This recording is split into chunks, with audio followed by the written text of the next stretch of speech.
দর্শক, আজকের ভিডিওতে আমি আপনাদেরকে কয়েকজন বুদ্ধিমান রাজমিস্ত্রি এবং কাঠমিস্ত্রিদের ক্রিয়েটিভ কাজ দেখাবো, যেগুলো দেখলে আপনাদের খুবই ভালো লাগবে। পুরোপুরি ভিডিওটা দেখতে থাকুন। দেখতে পাচ্ছেন এই কাঠমিস্ত্রিটা এত চমৎকার একটা ফার্নিচারের ড্রয়ার তৈরি করেছে। দেখুন, যে টাকা রাখবে শুধুমাত্র সেই জানবে এখানে কোথায় টাকা আছে, আর বাকি কেউ জানতে পারবে না। দেখুন কত চমৎকার। এই যে দেখুন, ড্রয়ারটা লাগিয়ে দেবে, এখন ফাঁকা, মানে চোর আসলে বুঝতে পারবে না যে এখানে টাকা আছে কি নাই। নিচে আসলে আন্ডারগ্রাউন্ড ড্রয়ার আর কি। এরপরে দেখুন আরেকটা রাজমিস্ত্রির ক্রিয়েটিভ কাজে দেখুন কত চমৎকার একটা চেয়ার তৈরি করেছে, একদম ফোল্ডিং চেয়ার, বেশ চমৎকার, একদম পাতলা, বেশ দারুণ লাগলো এই চেয়ারটা। এবার আরেকটা বুদ্ধিমান কাঠমিস্ত্রির কাজ দেখায়। দেখুন কত চমৎকার একটা টেবিল তৈরি করবে কাঠের এই স্কোয়ার সাইজের টুকরো দিয়ে। দেখুন এখানে প্রথমে টেবিলের উপর রেখেছে, তারপরে এটাকে উপর থেকে কেটে তারপরে দেখুন কত চমৎকার ভাবে এখানে ফিনিশিংটা দিচ্ছে। দেখুন দারুণ একটা টেবিল তৈরি হয়ে গেছে। এরপরে যে কাঠমিস্ত্রির দেখাবো সেটা দেখুন কত চমৎকার একটা ফার্নিচার তৈরি করেছে সে, একদম মানে লুকানো একটা ড্রয়ার।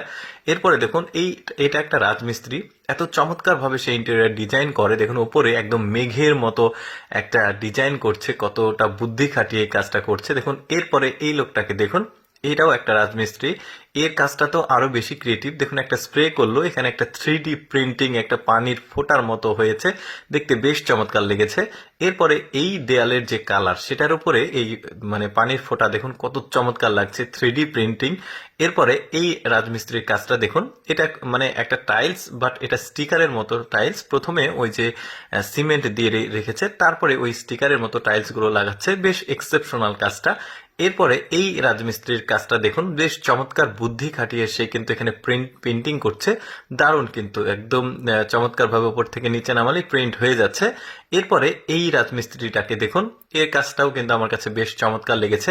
জাস্ট একটা স্প্রে করছে এখানে, এটা একদমই কাঠের কালার আকার ধারণ করছে, বেশ চমৎকার। কেউ মনে করবে এখানে মেঝেতে কোনো প্রকার কাঠ দিয়ে আসলে টাইলসের মতো করে তৈরি করা আছে, বাট এটা একটা স্প্রে, জাস্ট কালার।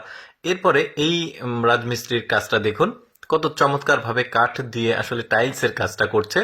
আসলে নিচে আসলে আঠালো একটা সিমেন্টের মতো দেওয়া আছে, আর তার উপরে এই কাঠের পাতলা প্রলেপ দিয়ে আসলে পাতলা সাইজের কাঠ দিয়ে খুব চমৎকার টাইলসের কাজটা করছে।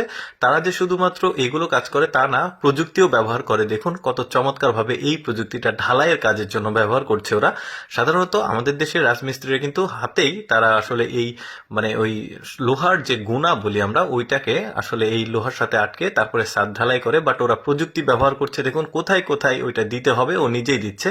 এরপরে দেখুন ওরা ইট সাজাচ্ছে, ইটের ব্লক কত চমৎকার ভাবে অটো রোবট আসলে নিয়ে যেয়ে দিচ্ছে, আর রাজমিস্ত্রি কাজ করছে। দেখুন ইট কত চমৎকার ভাবে একদম সহজে তারা আসলে ইট বানাচ্ছে। এরকম আসলে প্রযুক্তি আসলে আমাদের দেশে ব্যবহার হয় না। মানে টোটালি ওভারঅল আমার কাছে বেশ ভালো লেগেছে। এই ভিডিওটি কেমন লাগলো অবশ্যই কমেন্ট করে জানাবেন, আর এইরকম এক্সেপশনাল ভিডিও প্রতিদিন দেখতে আমাদের লেটস গো ফেসবুক পেজটি ফলো রাখবেন।